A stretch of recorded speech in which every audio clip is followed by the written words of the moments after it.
ಕೂಸಿರ್ತಕ್ಕಂಥದ್ದನ್ನು ನೋಡಿದ್ದೇನೆ. ನಾನು ಮೊನ್ನೆ ಹಾಸನದ ಸಭೆಯಲ್ಲಿ ಒಂದು ಮಾತು ಹೇಳಿದೆ. ಹಾಸನದ ಸಭೆಯಲ್ಲಿ ಒಂದು ಮಾತು ಹೇಳಿದೆ.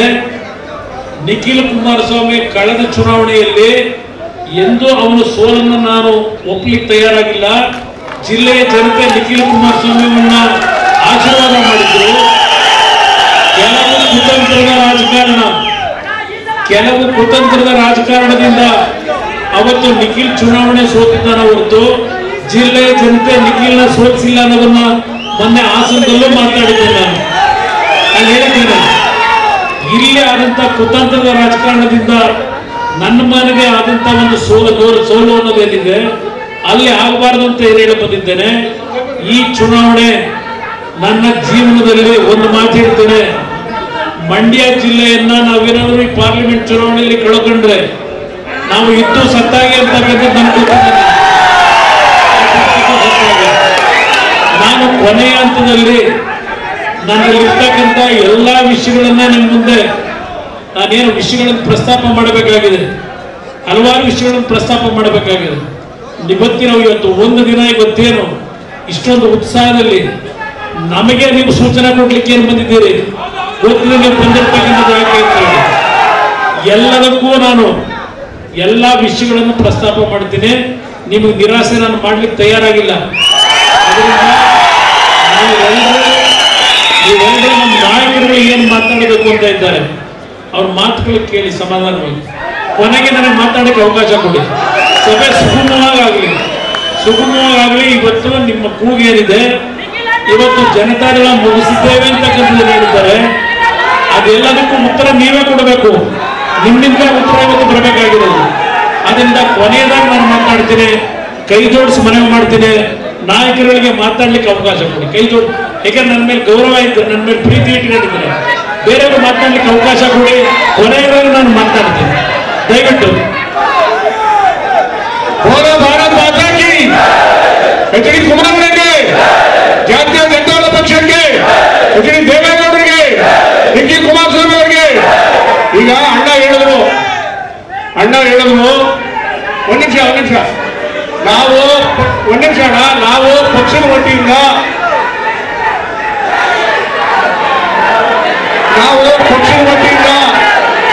ನಮ್ಮ ಯೂಟ್ಯೂಬ್ ಚಾನೆಲ್ನ ಸಬ್ಸ್ಕ್ರೈಬ್ ಆಗಿ, ಲೈಕ್ ಮಾಡಿ, ಪಕ್ಕದಲ್ಲಿ ಕಾಣಿಸೋ ಬೆಲ್ ಐಕನ್ ನ ಕ್ಲಿಕ್ ಮಾಡಿ.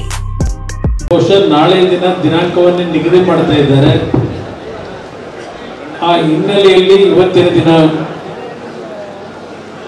ಮಂಡ್ಯ ನಗರದಲ್ಲಿ ಈ ಒಂದು ಬಾಬಾ ಸಾಹೇಬ್ ಅಂಬೇಡ್ಕರ್ ಅವರ ಈ ಒಂದು ಭವನದ ಆವರಣದಲ್ಲಿ ನಮ್ಮ ಪಕ್ಷದ ಎಲ್ಲರನ್ನ ಹಿರಿಯ ಮತ್ತು ಕಿರಿಯ ಕಾರ್ಯಕರ್ತ ಬಂಧುಗಳ ಸಮ್ಮುಖದಲ್ಲಿ ನಮ್ಮ ಪಕ್ಷದ ಕೋರ್ ಕಮಿಟಿಯ ಅಧ್ಯಕ್ಷ ಆಗಿರತಕ್ಕಂಥ ಈ ಒಂದು ವೇದಿಕೆ ಮೇಲೆ ಜಿಟಿ ದೇವೇಗೌಡರು ಆಸೀನರಾಗಿ ಅವರು ಮಾತನಾಡಿದ್ದಾರೆ.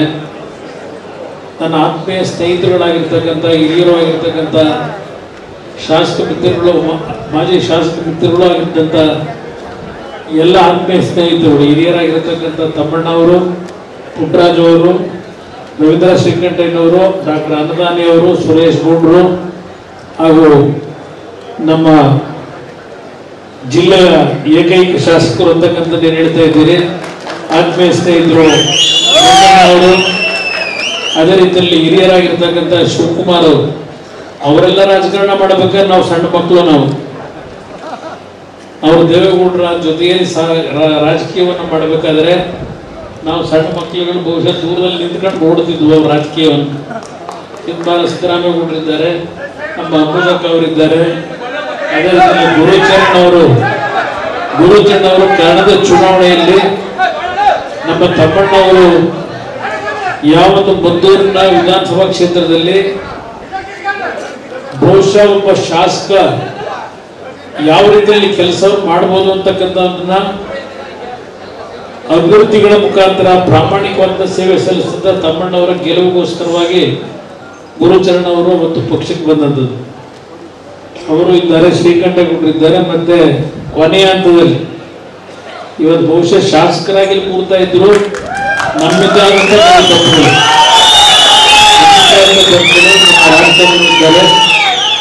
ಈ ಎಲ್ಲ ನಮ್ಮ ಪ್ರಮುಖರೇನಿದ್ದೀರಿ ಎಲ್ಲರ ಹೆಸರು ನೀಡಲಿಲ್ಲ ಅಂತ ಹೇಳಿ ರಾಮ ಅವರಿದ್ದಾರೆ, ಆ ಕಡೆ ಜಿಲ್ಲಾಧ್ಯಕ್ಷರು ರಮೇಶ್ ಇದ್ದಾರೆ ಮತ್ತು ಎಲ್ಲ ಆತ್ಮೀಯ ಸ್ನೇಹಿತರುಗಳು ಹಿಂದೆ ಬಹಳ ಜನ ಇದ್ದಾರೆ, ಯಾರು ಅನ್ನಿಂದ ಭಾವಿಸಬೇಡಿ. ಇವತ್ತಿನ ಈ ಒಂದು ಕಾರ್ಯಕ್ರಮವನ್ನ ಮೊನ್ನೆಯ ದಿನ ನಾನು ಹಾಸನಕ್ಕೆ ಅಲ್ಲಿ ಇದೇ ರೀತಿಯ ಒಂದು ಸಭೆಯನ್ನು ಮಾಡಬೇಕು ಅಂತ ಹೇಳಿ ನನ್ನ ಸಹೋದರ ರೇವಣ್ಣ ಅವರಿಗೆ ಮನವಿಯನ್ನು ಮಾಡಿದೆ. ಹಾಸನಕ್ಕೆ ಹೋಗಬೇಕಾದ್ರೆ ನಾನು ಜಿಲ್ಲಾಧ್ಯಕ್ಷರಿಗೆ ದೂರವಾಣಿ ಕರೆ ಮುಖಾಂತರ ಮಾತನಾಡಿ ಇವತ್ತು ತಕ್ಷಣ ಒಂದು ಸಭೆಯನ್ನ ಮಂಡ್ಯದಲ್ಲೂ ಕರೀಬೇಕು ಅಂತಕ್ಕಂಥದ್ದನ್ನ ಅವರಿಗೆ ಸಲಹೆ ಕೊಟ್ಟೆ. ಏಕೆಂದ್ರೆ ಚುನಾವಣೆಯ ಸಮೀಪ ಬರ್ತಾ ಇದ್ದೇವೆ, ಕಾರ್ಯಕರ್ತರಲ್ಲೂ ಒಂದು ರೀತಿಯ ಗೊಂದಲಗಳು.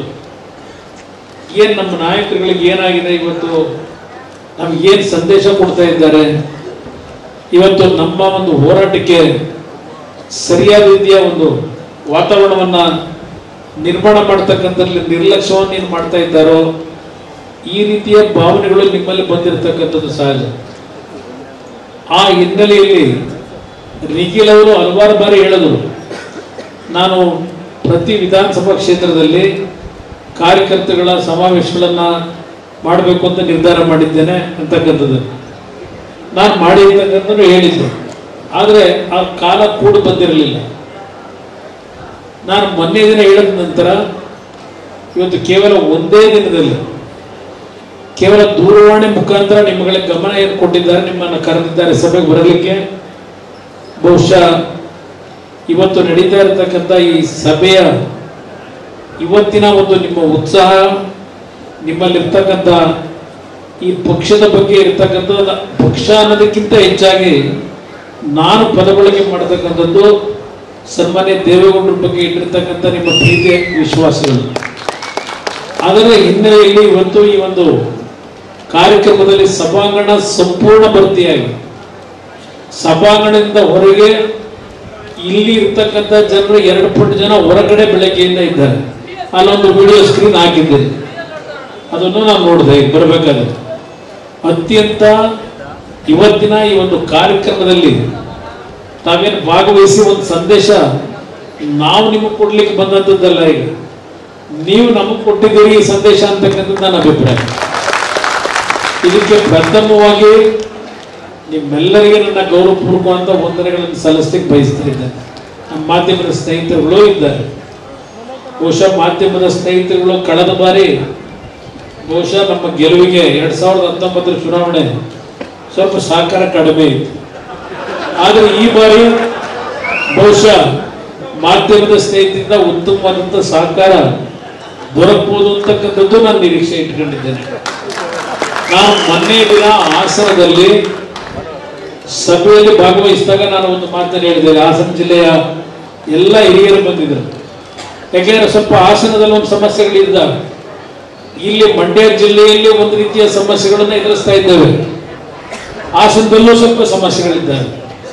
ಆ ಸಮಸ್ಯೆಗಳಿಗೆ ನಾವೇ ಕಾರಣಕರ್ತರಿದ್ದೇವೆ.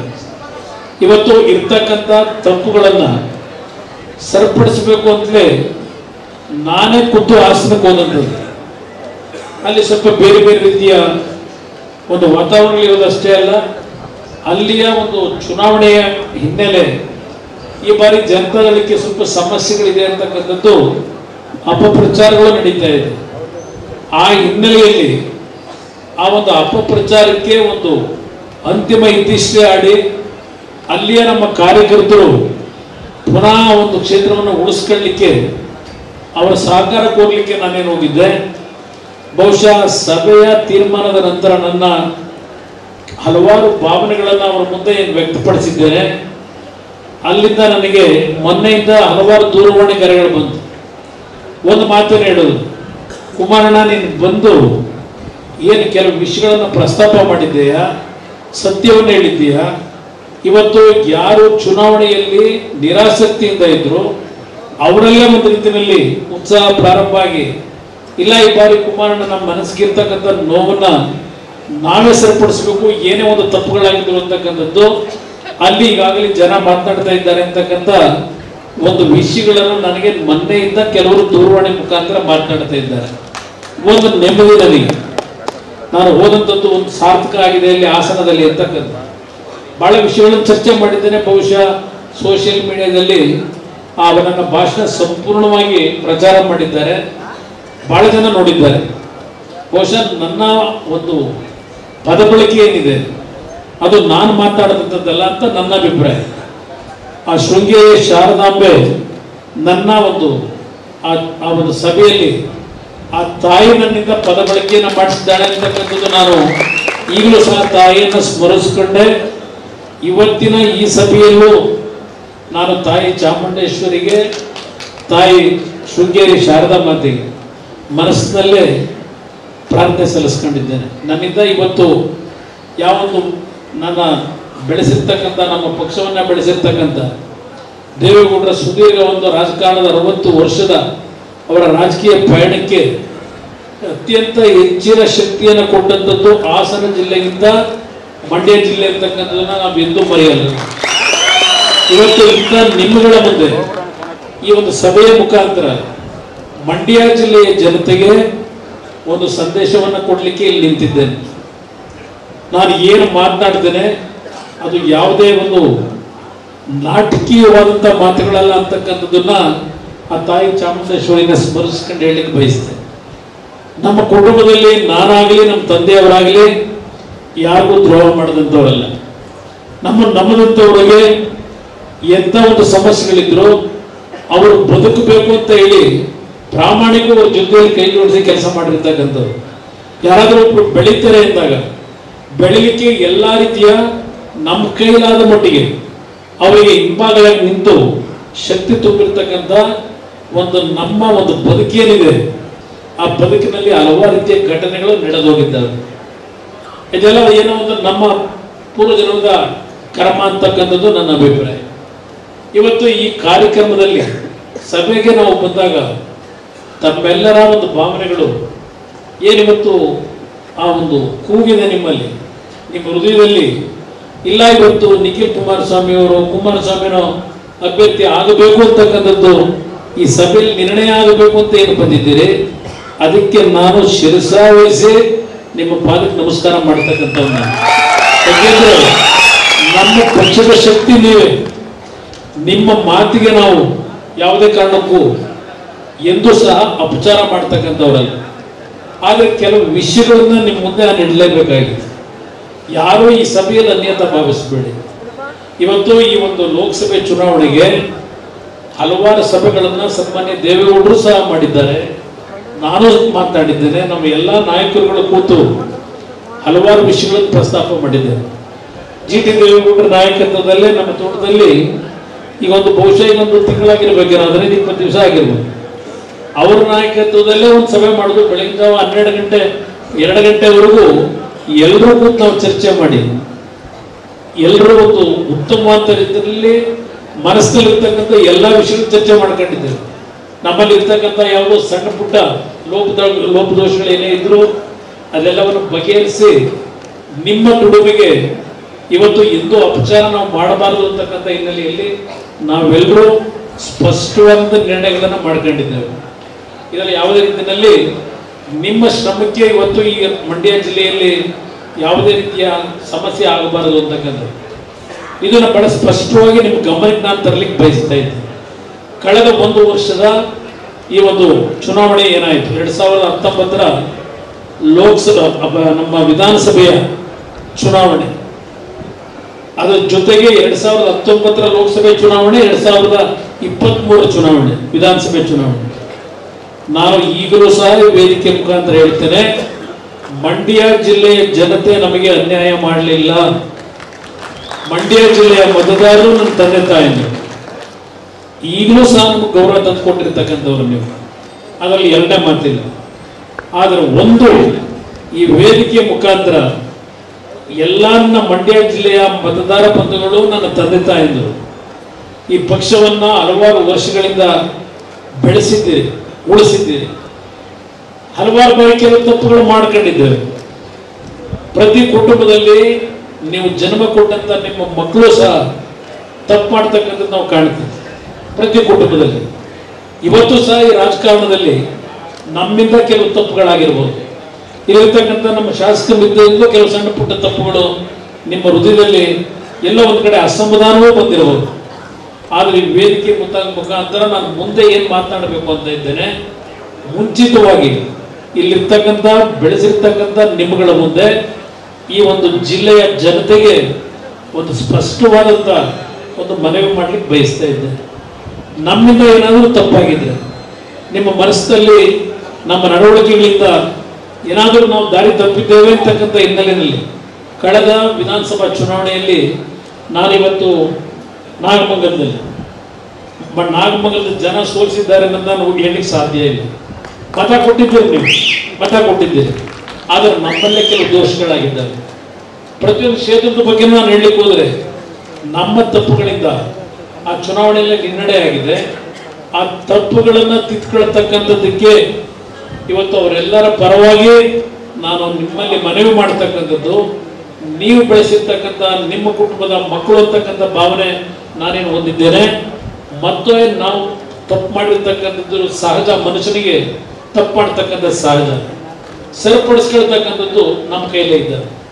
ಸರಿಪಡಿಸ್ಕೊಳ್ತಕ್ಕಂಥದ್ದಕ್ಕೆ ಒಂದು ಹೊಸ ಅವಕಾಶಗಳನ್ನ ಈ ಲೋಕಸಭೆ ಚುನಾವಣೆಯಿಂದ ತಾವು ಕೊಡಬೇಕು ಅಂತಕ್ಕಂಥದ್ದನ್ನ ನಿಮ್ಮಲ್ಲಿ ಕೈ ಜೋಡಿಸಿ ಪ್ರಥಮವಾಗಿ ನಾನು ಕೇಳಲಿಕ್ಕೆ ಬಯಸ್ತಾ ಇದ್ದೇನೆ. ಕೈ ಜೋಡಿಸಿ ಮನವಿ ಮಾಡ್ತೀನಿ. ಪುಟ್ಟರಾಜನವರು ಪ್ರಾರಂಭಿಕವಾಗಿ ಮಾತನಾಡಿದ್ರು, ಒಂದು ಪದ ಹೇಳಿದ್ರು. ನನ್ನ ಸ್ನೇಹಿತ, ಹಳೆ ಸ್ನೇಹಿತ ಪಾಪ ನಿನ್ನೆ ದಿನ ಒಂದು ಮಾತು ಹೇಳಿದ್ದಾರೆ.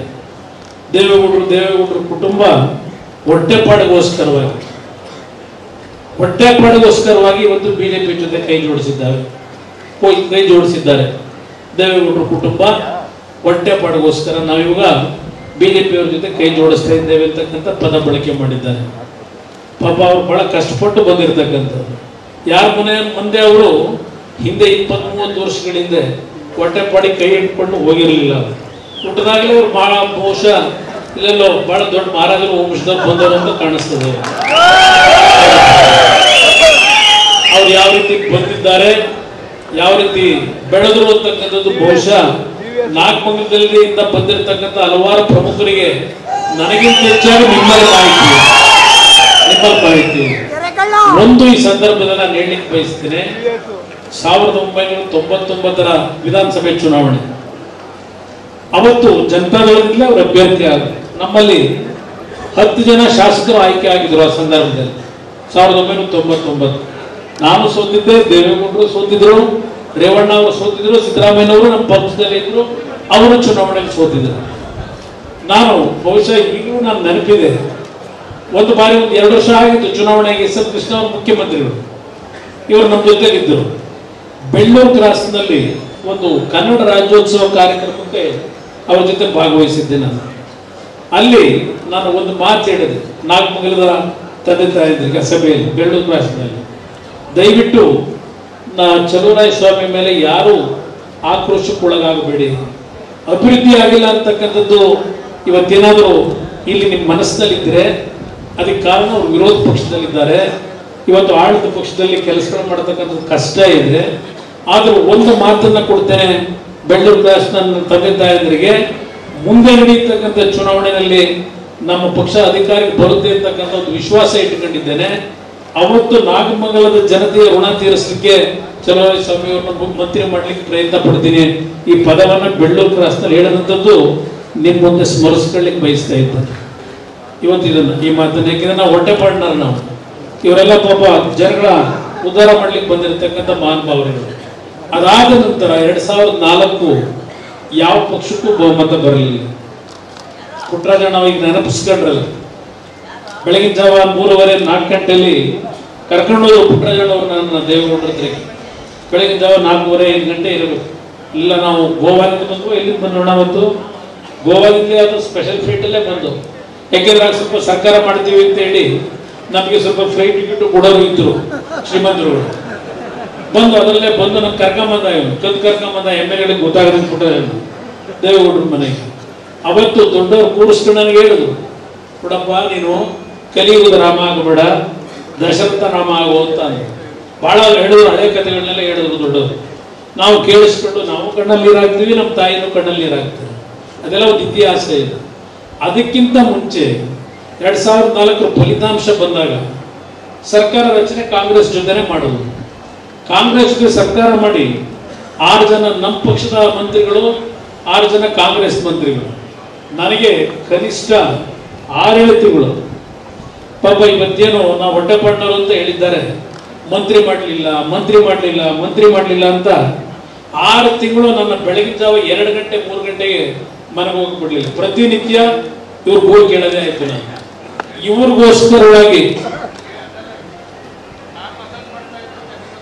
ಪಾಪ ಅದೆಲ್ಲ ಬೇಡ,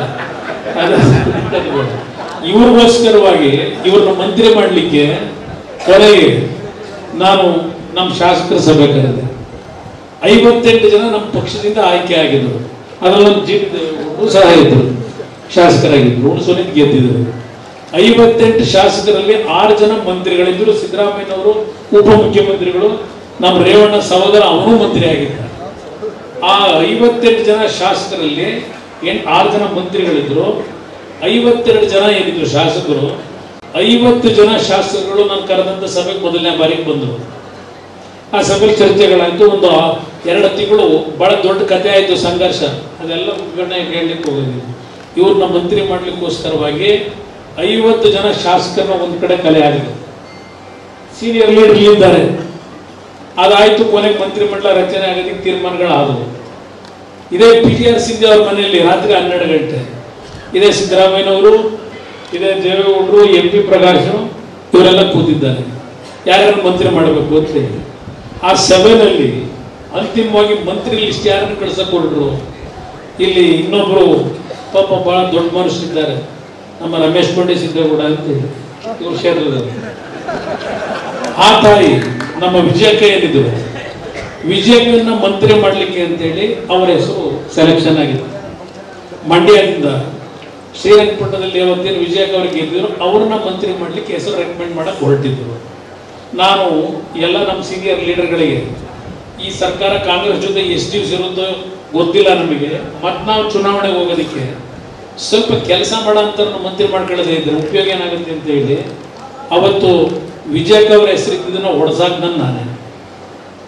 ಇಲ್ಲಿ ಪಕ್ಕದಲ್ಲಿ ಪುಟ್ಟಣ್ ಕೂತವಲ್ಲ, ಈಗ ಅವನು ನನ್ನ ಬೈತಾನೆ. ಅವನೇ ಕೂತ್ಕೊಂಡು ಅವತ್ತು ಚಲುವರಾಯಸ್ವಾಮಿ ಮಂತ್ರಿ ಮಾಡಿ ಅಂತ ಹೇಳಿದ. ಅವನೇ ಹೇಳಿದ ಚಲುವರಾಯಸ್ವಾಮಿ ಮಂತ್ರಿ ಮಾಡಬೇಕು ಅಂತ. ಇದು ನಡೆದಂತ ಕಥೆ. ಇದು ಅವರು ಮಂತ್ರಿ ಆದರು. ಅವತ್ತು ಆಗಿದ್ದು ಮಂತ್ರಿ ಪದವಿ ಯಾಕೆ ಸಿಕ್ತು ಅನ್ನೋದನ್ನ ನಿಮ್ ಗಮನಕ್ಕೆ ತರ್ತಾ ಇದ್ದೇನೆ. ನಾನು ಮಾಡಿದೆ ಅಂತ ಹೇಳಲ್ಲ, ನಮ್ಮ ಶಾಸಕರು ಅವತ್ತು ಅವ್ರನ್ನ ನಾನು ಮಂತ್ರಿ ಮಾಡ್ಲಿಕ್ಕೆ ಹೋದಾಗ, ಇವತ್ತು ಚನ್ನಗಪ್ಪನವ್ರು ನಮ್ಮ ಜೊತೆಲಿ ಇಲ್ಲ ತೀರ್ಕೊಂಡು ಹೋಗಿದ್ದಾರೆ. ಅವರು ಇವರಿಬ್ಬರದೇ ನನಗೆ ದೊಡ್ಡ ಹಿಂಸೆ ಇದ್ದಿದ್ದಾಗ ಮಂತ್ರಿ ಮಾಡಲಿಲ್ಲ. ಅದು ಬಹಳ ಇತಿಹಾಸ ಇದೆ. ಆದರೆ ಅವತ್ತು ನಾವು ಆ ತೀರ್ಮಾನ ಮಾಡ್ಬೇಕಾದ್ರೆ ಇವ್ರಿಗೋಸ್ಕರವಾಗಿ ಇವರೆಲ್ಲರೂ ಸಹಕಾರ ಕೊಟ್ಟು ಮಂತ್ರಿಗಳಾದರೂ ಮತ್ತೆ ಮುಂದೆ ಸರ್ಕಾರ ಬದಲಾವಣೆ ಮಾಡಬೇಕು. ನಿಮ್ಗೆ ಯಾರಿಗೂ ಗೊತ್ತಿಲ್ಲ. ಇವತ್ತು ನಾನು ಇವತ್ತೇನು ಬದುಕಿದ್ದೇನೆ ಇಲ್ಲಿ, ದೇವರು ಬದುಕಿಸಿದ್ರೆ ನನಗೆ, ನಾನು 4 ಜನ ಬಡವರಿಗೆ ಏನು ಸಹಾಯ ಮಾಡಿದ್ದೀನಿ. ಆ ಬಡತನದ ಬಂದಂತ ಹಲವಾರು ಕುಟುಂಬದ ತಾಯಿಗಳ ಒಂದು ನನ್ನ ಮೇಲೆ ತಲೆ ಮೇಲೆ ಆಶೀರ್ವಾದದಿಂದ ಇನ್ನೂ ಬದುಕಿದ್ದೇನೆ. ಅವತ್ತು ಇವರು ಮಂತ್ರಿ ಆಗಿದ್ದು ಒಂದು ಭಾಗ ಇತ್ಕೊಳ್ಳಿ, ನಾನು ಮಾಡಿದೆ ಅಂತ ಹೇಳೋದಿಲ್ಲ. ಇಲ್ಲಿ ಯಾವ ರೀತಿ ಶುರುವಾಯಿತು ಅನ್ನೋದಕ್ಕೆ ನಿಮ್ಗೆ ಹೇಳ್ತಾ ಇದ್ದೇನೆ. ಇದೆಲ್ಲ ಆದ್ಮೇಲೆ ಸರ್ಕಾರ ಹೋಗ್ಬೇಕು ಅಂತಕ್ಕಂಥ ದೊಡ್ಡ ತೀರ್ಮಾನಕ್ಕೆ ಬಂದ್ಬಿಟ್ರು. ಯಾಕೆಂದ್ರೆ ಕಾಂಗ್ರೆಸ್ನವರು ನಮಗೆ ಗೌರವ ಕೊಡ್ಲಿಲ್ಲ. ನಮಗೆ ಬೋರ್ಡ್ ಕಾರ್ಪೊರೇಷನ್ ಹಿಂದೆ ಎಸ್.ಎಂ. ಕೃಷ್ಣ ಅವ್ರ ಕಾಲದಲ್ಲಿ ಯಾರಿದ್ರು ಅವ್ರನ್ನೇ ಮುಂದುವರ್ಸ್ಕೊಂಡಿದ್ದಾರೆ. ಇದೆಲ್ಲ ಮತ್ತೆ ಘರ್ಷಣೆಗಳಾಯ್ತು, ಜಿಲ್ಲಾ ಪಂಚಾಯತ್ ಚುನಾವಣೆ ಆಯ್ತು, ಹಲವಾರು ರೀತಿ ಸಮಸ್ಯೆಗಳು ಉದ್ಭವ ಆಗಿ ದೇವೇಗೌಡರು ಚುನಾವಣೆಗೆ ಹೋಗ್ಬೇಕು ಅಂತ, ಅವ್ರು ಬಿಜೆಪಿ ಜೊತೆ ಹೋಗ್ಬೇಕು ಅಂತ ಇರಲಿಲ್ಲ. ದೇವೇಗೌಡರು ಚುನಾವಣೆ ಹೋಗ್ಲಿಕ್ಕೆ ತಯಾರು ಮಾಡ್ಕೋಬೇಕು ಅಂದರು. ನಾನು ದೇವೇಗೌಡರು ಒಂದು ಮಾತು ಹೇಳಿದೆ, ಆಲ್ರೈಟ್ ನೀವು ಅವಮಾನ ತಡ್ಕೊಂಡು ಇವತ್ತು ಮುಂದುವರಿಕೆ ಸಾಧ್ಯ ಇಲ್ಲ ಅಂತ ಹೇಳಿದ್ರಿ. ನಾನೇನು ಸಂಪಾದನೆ ಮಾಡಿದ್ದೀನಿ ಬಿಡಿದೆ ಹತ್ರ ಜಮೀನು ಇವತ್ತು ಕೆಲವು ಬಂದು ನೋಡಿದ್ದೀನಿ. ನಾನು 15 ವರ್ಷ ಜಮೀನು ಹತ್ರ ಹೋಗೇ ಇರಲಿಲ್ಲ. ಬರೀ ರಾಜಕೀಯ ಆ ಬಾಳ ಬಿದ್ದೋಗಿದ್ದದು. ಆ ತೆಂಗಿನ ಗಿಡ ಏನಿವೆಲ್ಲ ಸರಿಯಾಗಿ ನೀರೇ ಆಗುತ್ತೆ. ಈಗೆಲ್ಲ ಕೆಲವರು ಬಂದು ನೋಡಿದ್ದೀರಿ ತೋಟವನ್ನು ಯಾವ ರೀತಿ ಇಟ್ಕೊಂಡಿದ್ದೇನೆ ಅಂತ. ಅಲ್ಲಿ ಆ ಜಮೀನೇ ಮಾರಿ ಚುನಾವಣೆ ನಡೆಸ್ಕೊಡ್ತೀನಿ ಅಂತ ದೇವೇಗೌಡರೇನು ಹಣ ಸಂಪಾದನೆ ಮಾಡಿರಲಿಲ್ಲ. ನಮ್ಮ ಹತ್ರ ಮೊಮ್ಕಾಸ್ ದುಡ್ಡಿರಲಿಲ್ಲ. ಆ 2004 ಚುನಾವಣೆಯಲ್ಲೂ ಯಾವನೊಬ್ಬ ಬಡ್ಡಿ ಚೆನ್ನಪ್ಪ ಅಂತ ಹೇಳೋಬಿದ್ದ ಬೆಂಗಳೂರಿನಲ್ಲಿ, ರಾಜಜನ ತೀರ್ಕೊಂಡು ಹೋಗೋ. ಅವನು ದೇವೇಗೌಡರು ಮಾಜಿ ಪ್ರಧಾನಮಂತ್ರಿ. ಓ ದೇವೇಗೌಡ ಬಂದಿದೆಯಪ್ಪ ನಾನು ಆ ರೀತಿ ಜೀವನದಲ್ಲಿ ಎಂತೆಂಥವ್ರಿಗೆಲ್ಲ ಬಡ್ಡಿ ವ್ಯಾಪಾರದರ ಹತ್ರ ಆ ಪದ ಬಳಕೆ ಮಾಡಕ್ಕೆ ದೇವೇಗೌಡರಿಗೆ ಪಕ್ಷ ಕಟ್ಟಿದ ಪಕ್ಷ ಇದು. ನಾವು ನೋಡಿದ್ದೇವೆ ಕಣ್ಣಾರೆ ಇವನ್ನೆಲ್ಲ. ಇವತ್ತು ಮಾತಾಡ್ತಾರೆ ದೇವೇಗೌಡರ ಬಗ್ಗೆ ಜಾತ್ಯತೀತ ಹೆಸರು ತೆಗೆದುಹಾಕ್ಬಿಡಿ ಎಂದರೆ ಇದಕ್ಕೆಲ್ಲ ಕಾರಣಕರ್ತರು ಯಾರು? ಈ ಜಾತ್ಯತೀತ ಪದ ತೆಗೆದುಹಾಕಿ ಅಂತ ಭಾಷಣ ಮಾಡ್ತಕ್ಕಂಥ ನಮ್ಮಲ್ಲೇ ಬೆಳೆದಂತ ನಮ್ಮವರೇ ಆದಂತ ಸಿದ್ದರಾಮಯ್ಯ. ಇದಕ್ಕೆಲ್ಲ ಕಾರಣಕರ್ತರು ಯಾರ್ಯಾರಿದ್ದಾರೆ? ಇದಕ್ಕೆ ದೇವೇಗೌಡರನ್ನ ಇಂಥ ಒಂದು ಪರಿಸ್ಥಿತಿ ತರಬೇಕಾದ್ರೆ ನಾನು ಕಾರಣಕರ್ತನ, ನಾನು ಮಾಡಿದ್ದೇನೆ ತಪ್ಪನ. ಅವತ್ತು ಯಡಿಯೂರಪ್ಪನವರು ಸಹ ಕಾಂಗ್ರೆಸ್ ಬಿಜೆಪಿ ಬಿಡ್ತೀನಿ ಅಂತಾರೆ, ಬಂದ್ರು ನನ್ನ ಹತ್ರ ಬಿಜೆಪಿ ಬಿಡ್ತೀನಿ ಅಂತ ಚೀಟಿ ಕಳಿಸೋದು ನನಗೆ. ನಾನು 174 ಸೀಟು ಕೊನೆಯ ಬೆಂಚ್ ಕೂತ್ಕೊಂಡಿದೆ. ಮೊದಲನೇ ಬಾರಿ ರಾಮನಗರದಲ್ಲಿ ಶಾಸಕನಾಗಿ ಮಾಡಿದ್ದಾರೆ. ಸಿದ್ಲಿಂಗ ಸ್ವಾಮಿ ಅಂತೇಳಿ ಯಡಿಯೂರಪ್ಪನಂದ್ರೆ ಯಾರು ಇದು ಒಬ್ಬ PA ಅವನಲ್ಲಿ ಹುಡುಗ ಗನ್ಮ್ಯಾನ್ ಒಂದು ಸ್ಲಿಪ್ ಕೊಟ್ಟ, ಯಡಿಯೂರಪ್ಪನ ಭೇಟಿ ಮಾಡಬೇಕು ಅಂತಾರೆ ಅಂತ. ನಾನು ಹೋದೆ ಅವ್ರ ಮನೆಗೆ. ಅವರು ಬಿಜೆಪಿ ಬಿಡಬೇಕು ಅಂತ ಇದ್ದೀನಿ, ನನಗೆ ಒಂದು ಸ್ಥಾನಮಾನ ಒಂದು ಮಂತ್ರಿ ಮಾಡೋಕ್ಕಾಗಲ್ವಾ ಅಂತ. ಇದು ನಡೆದ ಘಟನೆಗಳೇನಿದೆ, ನಾನು ಅವತ್ತು ಯಡಿಯೂರಪ್ಪನವರಿಗೆ ದಾರಿ ತಪ್ಪಿಸ್ಲಿಲ್ಲ. ನಿಮ್ಮ ನಾಯಕತ್ವ ಇದೆ, 45 ಜನ MLAಗಳು ಬಿಜೆಪಿ ಬಿಡಬೇಕು ಅಂತ ಇದ್ದಾರೆ. ಅವ್ರನ್ನೆಲ್ಲ ಸಂಘಟನೆ ಮಾಡ್ಕೊಂಡು ತೀರ್ಮಾನ ಮಾಡ್ಕೊಳ್ಳಿ, ನಿಮ್ಮ ನಾಯಕತ್ವ ಉಳಿತದೆ. ನಾನೇನಾದ್ರೂ ಅವ್ರು ನಾಳೆ ಮಾಡಬೇಕು ಅನ್ನೋದಾಗಿದ್ರೆ ಆಯ್ತು, ನೀವು ಬರಬೇಕು ಅಂತೆಲ್ಲ ಬಂದ್ಬಿಡಿ ಅಂತ ರಾಜೀನಾಮೆ ಕೊಡಿಸಿ ಒಬ್ಬರನ್ನ ಹೊರಗಡೆ ತಂದ್ರೆ ಬಿಜೆಪಿಯಿಂದ ಅವ್ರ ಪರಿಸ್ಥಿತಿ ಲೀಡರ್ಶಿಪ್ ಏನಾಗೋದು? ನಾವು ಆ ರೀತಿ ಬದುಕಿರತಕ್ಕಂಥವ್ರು. ಯಾರಿಗೂ ನಮಗೋಸ್ಕರವಾಗಿ ಇನ್ನೊಬ್ರು ಬಹಳ ಹಾಳು ಮಾಡಿಲ್ಲ, ನಾವು ಇನ್ನೊಬ್ರು ತೊಂದರೆ ಕೊಟ್ಟಿಲ್ಲ. ಇದನ್ನು ಬಹಳ ಸ್ಪಷ್ಟವಾಗಿ ಇವತ್ತು ನನಗೆ ದೇವ್ರ ಸಮಾನ, ನೀವು ನನಗೆ ದೇವ್ರ ಸಮಾನ. ಇದನ್ನ ನಿಮ್ಮ ಮುಂದೆ ಮನಸ್ಸು ಬಿಚ್ಚು ಮಾತಾಡಬೇಕು ಅಂತ ಬಂದಿದ್ದೇನೆ. ನಂತರ ನಮ್ಮ ಶಾಸಕರುಗಳು ಹಣ ಈಗ ತಾನೇ 20 ತಿಂಗಳಾಗಿಲ್ಲ, ಚುನಾವಣೆ ನಡೆಸಿದ್ರೆ ಸಾಲನೇ ತೀರಿಸಿಲ್ಲ, ದಯವಿಟ್ಟು ಏನಾದರೂ ಮಾಡಿ ಒಂದು ಸರ್ಕಾರ ಮಾಡಬೇಕು ಅಂತ ಶುರುವಾಯಿತು. ಆ ಹಿನ್ನೆಲೆಯಲ್ಲಿ ಕೊನೆಗೆ ನಾವು 2006 ಫೆಬ್ರವರಿ ತಿಂಗಳು ಒಂದು ಸರ್ಕಾರ ಮಾಡೋ ಒಂದು ಕಾರ್ಯಕ್ರಮ ಮಾಡಬೇಕಾಗ್ತದೆ. ಅದಕ್ಕಿಂತ ಮುಂಚೆ ನನಗೆ ಯಾರೋ ಪಾಪ ಬಂಗಾರಪೇಟೆ ಕಡೆನೂ ರಾತ್ರಿ 10:30 11 ಗಂಟೆ ಒಂದು ಫೋನ್ ಮಾಡ್ತಾನೆ, ಕುಮಾರಸ್ವಾಮಿ ಅವರೇ ಮಾತಾಡೋದು ಅಂತ. ಹೌದಪ್ಪ, ನಾನೇ ಮಾತನಾಡ್ತೀನಿ. ಕುಮಾರಸ್ವಾಮಿ ಅವರೇ, ನೀವು ಫೆಬ್ರವರಿ ತಿಂಗಳು ಮುಖ್ಯಮಂತ್ರಿ ಆಯ್ತೀರಿ ಅಂತ. ಯಾರ ಪರೇನೋ ಯಾಕೆ ಹೇಳ್ತಾ ಇದೆ? ಎಲ್ಲ ಆಗಕ್ಕೆ ಸಾಧ್ಯ? ಧರಮ್ ಸಿಂಗ್ ಮುಖ್ಯಮಂತ್ರಿ, ನಾನೇ ಮುಖ್ಯಮಂತ್ರಿ ಆಗಕ್ಕೆ ಸಾಧ್ಯ? ಹೆಂಗಪ್ಪ ಹೇಳ್ತೀವಿ ಚುನಾವಣೆ ಆಯ್ತದ ಅಂತ ಅಂತ. ಏನಾಯ್ತದ ಗೊತ್ತಿಲ್ಲ ಸ್ವಾಮಿ, ನನಗೆ ಶನಿದೇವ್ರ ಪ್ರೇರಣೆ ಆಗಿದೆ, ನೀವು ಫೆಬ್ರವರಿ ತಿಂಗಳು ಮುಖ್ಯಮಂತ್ರಿ ಆಯ್ತೀರಿ ಅಂತ. ಇದು ನಡೆದ ಘಟನೆ. ನಾನು ನೇರ ಹುಚ್ಚ ನೇರ ಫೋನ್ ಮಾಡೋ ನನಗೆ ಅಂತ ಅನ್ಕೊಂಡೆ. ಆ ವಾತಾವರಣ ಹಂಗೆ ನಿರ್ಮಾಣ ಆಯಿತು. ಅವತ್ತು ಮಂತ್ರಿಮಂಡಲ ನಾವು ಮೊದಲು ಮಾಡೋದವಲ್ಲ, ಇಲ್ಲಿ ಪಿರಿಯಾಪಟ್ಟಣದ ಮಾದೇವ್, ಸಾರಿ ನಮ್ಮ ಮಾದೇವಿ ನನ್ನ ಜೊತೆಲಿ ಪಿರಿಯಾಪಟ್ಟಣದ ವೆಂಕಟೇಶ್ ಅವರು ಸೀನಿಯರ್ 94 MLA ಆಗಿದ್ದರು. ದೇವೇಗೌಡರು ಮುಖ್ಯಮಂತ್ರಿ ಆದಾಗ ಇವರು ಆಗಲೇ ಬಂದಿದ್ದರು, 94 ಬಂದಿದ್ದಾರೆ. ನೀವು ಬೈ ಎಲೆಕ್ಷನ್ನಲ್ಲಿ ಇವರು ಸೀನಿಯರು. ಇವ್ರನ್ನ ನಾನು ಆಗೋದ್ರು ಮಂತ್ರಿ ಮಾಡಬೇಕಾಗಿತ್ತು. ಸಿದ್ದರಾಮಯ್ಯನವರು ಈ ಪಕ್ಷ ಬಿಟ್ಟು ಹೋಗಿ ತೀರ್ಮಾನ ಮಾಡಿದ್ಮೇಲೆ ಅದೆಂಥದ್ದು ಇಂದ ಸಮಾವೇಶ ಅಂತ ಮಾಡ್ಕೊಂಡು ಪ್ರಥಮ ಬಾರಿಗೆ ಕುಮಾರಣ್ಣ ನಡಿ ನೀನು ಬೀದಿಗೆ ಇಳಿ ಅಂತೇಳಿ ಈಗ ನಿಖಿಲ್ ಕುಮಾರಸ್ವಾಮಿ ಹೇಳ್ತಾರಲ್ಲ, ಇನ್ನು ಮುಂದಿನ 4 ವರ್ಷ ನನಗೇನು ಸ್ಥಾನಮಾನ ಬೇಡ, ಕಾರ್ಯಕರ್ತನ ಪಕ್ಷ ಕಟ್ತೀನಿ ಅಂತ ಏನ್ ಹೇಳ್ತಾ ಇದ್ದಾನೆ. ಅವತ್ತು ಇದೇ ಚೀಟಿ ದೇವೇಗೌಡರು ನನ್ನನ್ನ ಬರ್ಬೇಕು ನೀನು ಅಂತೇಳಿ ಚಾಮುಂಡೇಶ್ವರಿ ದೇವಸ್ಥಾನದಲ್ಲಿ ಪೂಜೆ ಮಾಡಿಸಿ ಕಲಾಮಂದಿರದಲ್ಲಿ ಮೊದಲನೇ ಕಾರ್ಯಕ್ರಮ ಕಲಾಮಂದಿರದಲ್ಲಿ ಘೋಷಣೆ ಮಾಡೋದು ಇವರು. ಅವನ್ಯಾರೋ ಶಾಸ್ತ್ರಿ ಹೇಳಿದ ಬೇರೆ ರಿಟರ್ನ್ ಪೋಸ್ಟ್ ಮಾಸ್ಟರ್ ಅವರು ಪಾಪ ಅವನ್ಯಾರೋ ಶಂತೇವ್ರ ಇದು ಅಂತ ಹೇಳಿದ. ಇವರು ಕಲಾಮಂದಿರದಲ್ಲಿ ಭಾಷಣ ಮಾಡ್ಬಿಟ್ರು, ಮುಂದಿನ ಮುಖ್ಯಮಂತ್ರಿ ಕುಮಾರಣ್ಣ ಅಂತ ಹೇಳಿ. ಇವ್ರು ನಾನು ಮಂತ್ರಿ ಮಾಡೋಕ್ಕಾಗಲಿಲ್ಲ. ಇವ್ರು ಮಂತ್ರಿ ಮಾಡ್ಬೇಕಾದ್ರೆ ದೊಡ್ಡ ಕತೆ, ಅದೊಂದು ಕತೆ ಹೇಳಕ್ ಹೋದ್ರೆ ಇನ್ನು ಅರ್ಧ ಗಂಟೆ ಹೇಳ್ಬೇಕು. ಅವತ್ತು ಮಂತ್ರಿ ಕೊನೆ ಅಂತಲೂ ಮಾಡಬೇಕಾದ್ರೆ ಅದೊಂದು ದೊಡ್ಡ ಇತಿಹಾಸ ಇದೆ. ಈ ಥರ ಎಲ್ಲ ನಡ್ಕೊಂಡು ಹೋಗಿದೆ. ಇದೆಲ್ಲ ಒಂದು ಇತಿಹಾಸ ಮುಗೀತು. 14ರಲ್ಲಿ ಮತ್ತೆ 13ರಲ್ಲಿ ಚುನಾವಣೆಗಳಾದ ಮೇಲೆ ಏನೇನಾಯ್ತು ಅವೆಲ್ಲ ಒಂದು ಇತಿಹಾಸ. 8 ಜನ ನಮ್ಗೆ ಕೈ ಕೊಟ್ಟು ರೇವಣ್ಣನ ತೋರಿಸಿ ನಮ್ಮ ವಿರುದ್ಧ ವಿಪ್ ಕೊಟ್ಟಿದ್ರು, ಓಟ್ನ ಕಾಂಗ್ರೆಸ್ಗೆ ಹಾಕೊಂಡು ಏನೇನಾಯ್ತು ಅವೆಲ್ಲ ಇತಿಹಾಸ ಆಗೋಗಿದೆ. ಇದನ್ನು ಯಾಕೆ ಹೇಳಿದೆ ಅಂದರೆ, ನಿನ್ನೆ ದೇವೇಗೌಡರನ್ನ ಹೊಟ್ಟೆಪಾಡಿಗೋಸ್ಕರ ಹೋಗೋರೆ ಬಿಜೆಪಿ ಜೊತೆ ಅಂತ ಏನ್ ಹೇಳ್ತಾರೆ. ಇವತ್ತು ದೇವೇಗೌಡರು ಈ ಪರಿಸ್ಥಿತಿ ತೀರ್ಮಾನ ಮಾಡಬೇಕಾದ್ರೆ 2018 ಇದೇ ದೇವೇಗೌಡರು ನಾನು ಆಪರೇಷನ್ 2017 ಬಹುಶಃ ಸೆಪ್ಟೆಂಬರ್ 22, 23ಕ್ಕೆ ಆಪರೇಷನ್ ಆಯಿತು. 2ನೇ ಬಾರಿ 2007ರಲ್ಲಿ ಒಂದು ಬಾರಿ ಆಗಿತ್ತು, 2017 ಆಪರೇಷನ್ ಆಯಿತು. ನವೆಂಬರ್ ತಿಂಗಳಲ್ಲಿ ಮೈಸೂರಿನಿಂದಲೇ ಕುಮಾರ ಪರ್ವ ಅಂತ ಕಾರ್ಯಕ್ರಮ ಪ್ರಾರಂಭ ಮಾಡೋದು. ಒಂದೇ ತಿಂಗಳಿಗೆ ಆಪರೇಷನ್ ಮಾಡಿಸ್ಕೊಂಡು ಅಲ್ಲಿ ಶುರು ಮಾಡಿದ ಚುನಾವಣೆ ಮುಗಿಯೋವರೆಗೆ ನಿರಂತರವಾಗಿ ಹಗಲು ರಾತ್ರಿ ನನ್ನ ಪ್ರವಾಸ ಏನು ಮಾಡಿದೆ. ನನಗೆ ತೊಂದರೆ ನಮ್ಮ ಕಾರ್ಯಕರ್ತರು ಬಂದಿದ್ದಂಗೆ ಪಟಾಕಿ ಹೊಡಿತೀರಿ. ಆ ಪಟಾಕಿ ಹೊಗೆ ಪಗೆ ಎಲ್ಲ ನನಗೆ ಇದೆಲ್ಲ ನನ್ನ ದೇಹಕ್ಕೆ ಹಲವಾರು ರೀತಿ ಸಮಸ್ಯೆಗಳಿರ್ತವೆ. ಅವರ ಅಭಿಮಾನಿಗಳು ಹೊಡೆದಾಗ ನಾನು ಏನು ಮಾಡೋ ಪರಿಸ್ಥಿತಿಯಲ್ಲೂ ಇಲ್ಲ. ಇದೆಲ್ಲವನ್ನು ಅನುಭವಿಸ್ಬಿಟ್ಟಿದ್ದೇನೆ. ಅವರಿಂದ ಶುರುವಾಯಿತು ಕುಮಾರ ಪರ್ವ. ಸರ್ಕಾರ ಆಯಿತು, 38 ಸೀಟ್ ಬಂತು. ನೀವು ಮಂಡ್ಯ ಜಿಲ್ಲೆ ಜನತೆ ಏನೋ ನಮ್ಮ ಹುಡುಗ ಮುಖ್ಯಮಂತ್ರಿ ಆದರಾಗಲಿ ಅಂತ ಹೇಳಿ 7 ಗೆಲ್ಲಿಸ್ಕೊಟ್ರಿ. ಅದು ಗೆಲ್ಸಿದ್ ಯಾವ ರೇಟ್ ಇದರಲ್ಲಿ ಒಬ್ಬೊಬ್ರು 50,000 53,000 ಇತಿಹಾಸ ನಿರ್ಮಾಣ ಮಾಡಿಕೊಟ್ರಿ. ಅವತ್ತು ಏನು ನಾವೆಲ್ಲಿ ಎಷ್ಟು ದುಡ್ಡು ಖರ್ಚು ಮಾಡಿದ್ದವು, ಎಷ್ಟು ಮಾರ್ಕೆಟ್ ಖರ್ಚು ಮಾಡಿದೀವಿ ಚುನಾವಣೆಯಲ್ಲಿ. ಪಾಪ ನೀವುಗಳೇ ಉಚ್ಚೇತ ಮಾಡಿದ್ರಿ. ಅನ್ಯಾಯ ಆಯಿತು ದೇವೇಗೌಡರಿಗೆ, ಕುಮಾರನಿಗೆ ಅನ್ಯಾಯ ಮಾಡಿದ್ರು ಅಂತ ಹೇಳಿ ಒಂದು ಇತಿಹಾಸ. ಅದು ಮುಗೀತು. ಸರ್ಕಾರ ಮಾಡೋದು ಯಾವ ಮಟ್ಟ ಸರ್ಕಾರ ಮಾಡಬೇಕಾಯ್ತು. ನಾನು ಆ 39 ಜನ ಶಾಸಕರು ಇಟ್ಕೊಂಡು ಮೊದಲನೇ ಏನೊಂದು ಬಜೆಟ್ ಮಂಡನೆ ಮಾಡ್ತೀನಿ ಅಂದರೆ ಸರ್ಕಾರ ರಚನೆ ಆದಮೇಲೆ ಬೇಡ ಬಜೆಟ್ ಮಂಡನೆ ಬೇಕಿಲ್ಲ ಅಂದರು. ಯಾಕೆ ಮಾಡಬೇಕು ಅಂದ್ರೆ ನಾವೀಗಾಗಲೇ ಚುನಾವಣೆಗೆ ಮುಂಚೆ ಬಜೆಟ್ ಮಂಡನೆ ಮಾಡಿದ್ದೀವಿ, ಅದನ್ನೇ ಮುಂದುವರಿಸಿ ಅನ್ನೋದು. ನಾನು ಹಳ್ಳಿಯಲ್ಲಿ ರೈತರಿಗೆ ಯಾವ ಕಾರಣಕ್ಕೂ ಆತ್ಮಹತ್ಯೆ ಮಾಡ್ಕೋಬೇಡಿ, ನಾನು ಇದ್ದೀನಿ, ನಾನು ಮುಖ್ಯಮಂತ್ರಿ ಆದರೆ ನಿಮ್ಮ ಸಾಲ ಮನ್ನಾ ಮಾಡ್ಕೊಡ್ತೀನಿ ಅಂತ ಬೀದಿಗೆ ಹೇಳ್ಕೊಂಬಂದಿದ್ದೆ. ಸಾಲ ಮನ್ನಾ ಮಾಡೋದು ನಮ್ಮ ಕಾರ್ಯಕ್ರಮ ಅಲ್ಲ ಅಂದರು. ನಾವೇನು ಮಾತು ಕೊಟ್ಟಿಲ್ಲ ಅಂದರು. ನಾನು ಒಂದು ಮಾತು ಹೇಳಿದೆ ಕಾಂಗ್ರೆಸ್ ನಾಯಕರುಗಳಿಗೆ, ನೋಡ್ರಿ ನಿಮ್ಮ ಕಾರ್ಯಕ್ರಮ ಏನಿದೆ ಇದೆಲ್ಲವನ್ನ ಮುಂದುವರಿಸ್ತೀನಿ, ಆದರೆ ರೈತರು ಸಾಲ ಮನ್ನಾ ಮಾಡೋದನ್ನ ವಿರೋಧ ಮಾಡೋದಾದರೆ ನಾನು ಮುಂದುವರಿಯೋದಿಲ್ಲ ಅಂತಕ್ಕಂಥದ್ದು ಹೇಳಿ ಅವತ್ತು ಕೇವಲ 14 ತಿಂಗಳಲ್ಲಿ ಯೋಚನೆ ಮಾಡಿ 14 ತಿಂಗಳಲ್ಲಿ ಅವತ್ತು ಸಾಲ ಮನ್ನಾ ಮಾಡ್ತಕ್ಕಂಥ ನಿರ್ಧಾರ ಮಾಡಿದ್ದಷ್ಟೇ ಅಲ್ಲ, ಕಾಂಗ್ರೆಸ್ ನಾಯಕರಿಗೆ ಎಲ್ಲಾ ಕಾರ್ಯಕ್ರಮ ಮುಂದುವರಿಸ್ಕೊಂಡೆ. 1 ರೂಪಾಯಿ ಕಡಿಮೆ ಮಾಡಲಿಲ್ಲ ಸಿದ್ದರಾಮಯ್ಯ ಮಂಡನೆ ಮಾಡಿದಂಥ ಬಜೆಟ್ಗೆ.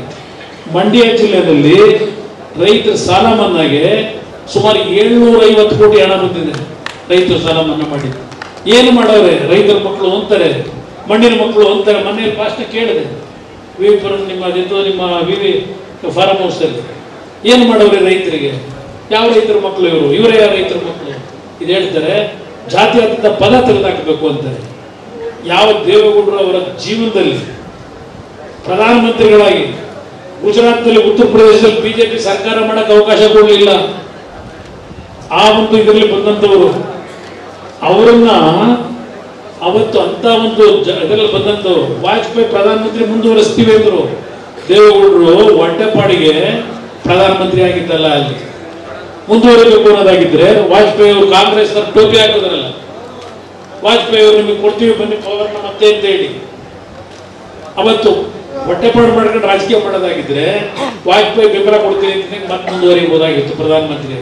ನೀವು ಬೆಳೆಸಿರೋ ನಿಮ್ಮ ಅಜ್ಜ ಅಂತ ಕರೀತಿರೋ, ಇಲ್ಲ ಅವ್ರನ್ನ ನಿಮ್ಮ ಹಿತೈಷಿ ಅಂತ ಕರೀತಿರೋ, ಇವತ್ತು ನಿಮ್ಮ ಸ್ವಾಭಿಮಾನ ಉಳಿಸ್ಕೊಂಡು 60 ವರ್ಷದ ಕೆಟ್ಟ ರಾಜಕೀಯ ಏನಿದೆ ಇದರಲ್ಲಿ ಸ್ವಾಭಿಮಾನ ಬದುಕಿರತಕ್ಕಂಥ ಆ ವ್ಯಕ್ತಿ ಬಗ್ಗೆ ಇವತ್ತು ಇಷ್ಟು ಲಘುವಾಗಿ ಮಾತನಾಡ್ತಾ ಇದ್ದಾರೆ. ನಿಮ್ಮಲ್ಲಿ ಕೈ ಜೋಡಿಸಿ ಮನವಿ ಮಾಡ್ತೀನಿ, ಏನೋ ತಪ್ಪು ಮಾಡಿದ್ರು, ಯಾವ ಇತಿಹಾಸವನ್ನು ನಿರ್ಮಾಣ ಮಾಡೋದು. ಅವ್ರು ಏನೇನು ಪ್ರಧಾನಮಂತ್ರಿಗಳಾಗ ಅದ್ಭುತವಾದ ಕಾರ್ಯಕ್ರಮ ಕೊಟ್ಟರು, ಬಹಳ ಜನಕ್ಕೆ ಗೊತ್ತಿಲ್ಲ, ಪ್ರಚಾರ ಸಿಗಲಿಲ್ಲ ನಮಗೆ. ಈಗ ನೀವು ಬೆಳಗ್ಗೆ ಪೇಪರ್ ತೆಗೀರಿ, ಬೆಳಗ್ಗೆ ಟಿವಿ ತೆಗೀರಿ, ಟಿವಿ ಹಾಕಿ ಯಾವ ಆ ಕಡೆದೊಂದು ಗ್ಯಾರಂಟಿ ಅಂತಾರೆ, ಈ ಕಡೆದೊಂದು ಗ್ಯಾರಂಟಿ ಅಂತಾರೆ. ರಾಜ್ಯದೊಂದು ಗ್ಯಾರಂಟಿ, ಕೇಂದ್ರದೊಂದು ಗ್ಯಾರಂಟಿ. ರೈತರು ಏನಾಗೋರೆ ದೇವರೇ ಕಾಪಾಡೋದು. ಇವತ್ತು ರೈತರಿಗೆ ಅದೆಂತದೋ ಖರೀದಿ ಕೇಂದ್ರ, MSP ದರದಲ್ಲಿ ಅಕ್ಕಿ ಭತ್ತ ಖರೀದಿ ಮಾಡಕ್ಕೆ, ಭತ್ತ ಖರೀದಿ ಕೇಂದ್ರಕ್ಕೆ ಭತ್ತ ತಗೊಂಡು ಹೋಗರೇ ಇಲ್ಲ ಅಂತವ್ರು. ಇವರು ಮಾಡೋ MSP ಮಾರ್ಕೆಟ್ ಎಲ್ಲ ಒಳ್ಳೆ ರೇಟ್ ಐತೆ, ಮತ್ತೆ ಅದಕ್ಕೊಂದು ಗೈಡ್ ಲೈನ್ಸ್ಗಳು ಎಲ್ಲ ಪ್ಯಾರಾಮೀಟರ್ ಹಾಕಿ ಇಂತಿಂತ ಪ್ಯಾರಾಮೀಟರ್ ಮೇಲೆ ತಗೋತೀವಿ ಅಂತಾರೆ. ಇವೆಲ್ಲ ನಾನು ಚರ್ಚೆ ಮಾಡ್ಲಿಕ್ಕೆ ಹೋಗೋದಿಲ್ಲ. ಯಾವ ತರ ನಡೀತಾ ಇದೆ ಈ 5 ಕಾರ್ಯಕ್ರಮ ನಾನು ಕೇಳಲಿಕ್ಕೆ ಬಯಸ್ತೀನಿ ಅಣ್ಣ ನಿಮಗೆ. ಆಯ್ತಪ್ಪ, ಬಸ್ ಫ್ರೀ ಪಾಸ್ ಕೊಟ್ಟವ್ರೆ, ಓಡಾಡ್ಲಿ ಹೆಣ್ಣು ತಪ್ಪು ಅನ್ನಲ್ಲ. ಇವತ್ತು ಶಾಲಾ ಮಕ್ಕಳ ಪರಿಸ್ಥಿತಿ ಏನಾಗಿದೆ? ನಿಮಗೆ ಬಸ್ಗೆ ಹಲವಾರು ಬಾರಿ ನೀವು ಅರ್ಜೆಂಟ್ ಎಲ್ಲ ಹೋಗ್ಬೇಕಾಯ್ತದೆ, ಬಸ್ಗಳಿಲ್ಲ, ಬರೀ ಬಸ್ ಬಿಟ್ಟಿದ್ದೀವಿ ಹೆಣ್ಮಕ್ಳಿಗೆ ಅಂತಾರೆ. ಆದ್ರೆ ಎಫೆಕ್ಟ್ ಇಲ್ಲಿ ತಂದು ನಿಲ್ಸವ್ರೆ ಯೋಚನೆ ಮಾಡಿದ್ದೀರಾ? ಆಮೇಲೆ ವಿದ್ಯುತ್ ಶಕ್ತಿದು ದೊಡ್ಡ ಕಥೆ ಇದೆ ಅದು, ನಿಮ್ಗೆ ಯಾರಿಗೂ ಗೊತ್ತಿಲ್ಲ. ನಿಮಗೆ ಫ್ರೀ ಕರೆಂಟ್ ಎಲ್ರಿಗೂ 200 ಯೂನಿಟ್ ಅಂದರು. ಈಗ ನನಗೆ ನೆನ್ನೆ ಹಾಸನದಲ್ಲಿ ಯಾರೋ ಬಂತು, ಹಣ ಹೋದ ತಿಂಗಳು 500 ರೂಪಾಯಿ ಬಂದೈತೆ, ಈ ತಿಂಗಳು 600 ಬಂದೈತೆ, 2 ಲಕ್ಷ ಇಟ್ಕೊಂಡ್ಬಂದು ಬಿಲ್. ಹಲವಾರು ಸಮಸ್ಯೆಗಳು, 700 ರೂಪಾಯಿ ಬರ್ತಾ ಇದೆ. ಈಗ ಇಲ್ಲಿ ಗೊತ್ತಾಯ್ತಣ್ಣ, ಅದರಿಂದ ಇಲ್ಲಿ ಎಲ್ಲ ಬೋಗಸ್. ಇದು 2000 ರೂಪಾಯಿ ನನ್ನ ತಾಯಿದು ಓದಿದ್ದೀರಿ. ಆ 2000 ರೂಪಾಯಿ ಬದುಕು ಏನಾದ್ರು ಸರಿಪಡಿಸ್ಕೊಳಕ್ಕಾಗತ್ತಾ? ಇವತ್ತು ಪೇಪರ್ ಅಡ್ವರ್ಟೈಸ್ಮೆಂಟ್ ನೋಡಿದೆ, ಎಂಥದ್ದು ಯಾರ ಪಾಪ ಹೆಣ್ಣು ಮಗಳು ಏನು ಹೆಣ್ಣು ಮಗಳು ಹಾಕೋರು ಫೋಟೋ, ಒಂದು 5-6 ಜನ ಹೆಣ್ಣು ಮಕ್ಕಳಾಗಿದೆ ಪತ್ರಿಕೆ ತೆಗೆದುಬಿಟ್ರೆ ಬೆಳಿಗ್ಗೆ ಫಸ್ಟ್ ಪುಟದಲ್ಲೇ ಇವ್ರ ಮುಖ ನೋಡ್ಬೇಕು. ನೀವು ದೇವ್ರ ಮುಖ ನೋಡಂಗಿಲ್ಲ. ಈಗ ನೀವು ಬೆಳಿಗ್ಗೆ ಪೇಪರ್ ಏನಾದ್ರು ಓದರಿದ್ರೆ ಬರೀ ಇವ್ರ ಮುಖನೇ ನೋಡ್ಬೇಕು.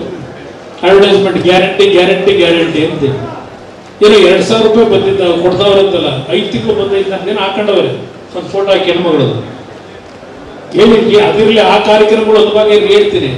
2000 ರೂಪಾಯಿಗೆ ನನಗೆ 5 ತಿಂಗಳಿಂದ 2000 ಕೊಟ್ಬಿಟ್ರು, ಅದು ಉಳಿತಾಯ ಮಾಡ್ಕೊಂಡ್ಬಿಟ್ಟು ಮತ್ತಿನ್ನು ಸ್ವಲ್ಪ ಸಾಲ ಮಾಡಿ ಒಂದು ಹಸು ಕಂಡ್ಕೊಂಡಿದ್ದೀನಿ ಅಂತ ಹೇಳ್ತಾರೆ. ಹಸುನ ಆಯ್ತಪ್ಪ 2000 ನಂಗೆ 5 ತಿಂಗಳು ಕೊಟ್ಟಿದ್ರು 10,000 ರೂಪಾಯಿ ಆಯ್ತು. ಒಂದು ಹಸು ನೀವೇನಾದ್ರು ಖರೀದಿ ಮಾಡ್ಬೇಕಾದ್ರೆ ಎಷ್ಟು ಬೇಕು ಇವತ್ತು ದುಡ್ಡು? ಅದ್ರ ಮೇಲೆ ಸಾಲ ಮಾಡಿ ತಗೊಂಡ್ಬಿಟ್ಟಿದೀನಿ ಸ್ವಲ್ಪ ಸ್ವಲ್ಪ ಅಂತ ಹೇಳ್ತಾರಲ್ಲ, 60-70,000 ರೂಪಾಯಿ ಕಡಿಮೆ ನಿಮ್ಗೊಂದು ಹಾಲು ಕರೆಯೋ ಹಸು ಸಿಗೋದಿಲ್ಲ. ಎಷ್ಟು ಸುಳ್ಳು ಹೇಳ್ಕೊಂಡು ಅಡ್ವರ್ಟೈಸ್ಮೆಂಟ್. ಆಮೇಲೆ ಆ ಅಡ್ವರ್ಟೈಸ್ಮೆಂಟ್ಗೆ ಕಳೆದ 1 ವರ್ಷ ಈ ಸರ್ಕಾರ ಬಂದ ಮೇಲೆ ಪ್ರತಿದಿನ ಇವತ್ತು ಪೇಪರ್ ತೆಗೀರಿ, 5 ಪುಟ ಬರೀ ಇವ್ರದೇ ಐತೆ. ಅದಿದ್ದು ಕೃಷಿ ಇಲಾಖೆಯಲ್ಲಿ ನಿಮ್ಮ ಮಂಡ್ಯ ಜಿಲ್ಲೆ ಮಂತ್ರಿಗಳು ಪಾಪ ಏನು ಯಾರು ಮಾಡಿದಾರೆ ಕೃಷಿ ಸಚಿವರೀಗ? ಯಾರು ಇತಿಹಾಸದಲ್ಲಿ ಕೃಷಿ ಸಚಿವರೇ ಬಂದಿರಲಿಲ್ಲ ನನ್ನ ಅಭಿಪ್ರಾಯದಲ್ಲಿ. ಪಾಪ ಯಾವ ಮಂಡ್ಯ ಜಿಲ್ಲೆಗೆ ಎಂಥದ್ದು 7 ಜನ ಅಸಿಸ್ಟೆಂಟ್ ಡೈರೆಕ್ಟರ್ಗಳು ಎಂಥವು, ಅಸಿಸ್ಟೆಂಟ್ ಡೈರೆಕ್ಟರ್ಗಳು ರಾಜ್ಯಪಾಲರಿಗೆ ಪತ್ರ ಬರೋದು, ಅದಿತ್ತು ತನಿಖೆ ಬೇರೆ ಮಾಡಿದ್ರು. ತನಿಖೆ ಎಲ್ಲೋಯ್ತು ಗೊತ್ತಿಲ್ಲ, ಅದು ಕುಮಾರಸ್ವಾಮಿ ಬರ್ಸವನೆ ಅಂದ್ರು. ಆ 7 ಜನ ಯಾರ ಪತ್ರ ವ್ಯವಹಾರ ಮಾಡಿ ಅಸಿಸ್ಟೆಂಟ್ ಡೈರೆಕ್ಟರ್ಗಳ ಹತ್ರ ನಿಮ್ಮ ಅಗ್ರಿಕಲ್ಚರ್ ಡಿಪಾರ್ಟ್ಮೆಂಟ್ ನಲ್ಲಿ 5 ಲಕ್ಷ ರೂಪಾಯಿ 6 ಲಕ್ಷ ರೂಪಾಯಿ ಹೊರಗೆ ಕೇಳಿದ್ರೆ. ನಮ್ಮ ಯೂಟ್ಯೂಬ್ ಚಾನೆಲ್ನ ಸಬ್ಸ್ಕ್ರೈಬ್ ಆಗಿ, ಲೈಕ್ ಮಾಡಿ, ಪಕ್ಕದಲ್ಲಿ ಕಾಣಿಸೋ ಬೆಲ್ ಐಕನ್ನ ಕ್ಲಿಕ್ ಮಾಡಿ.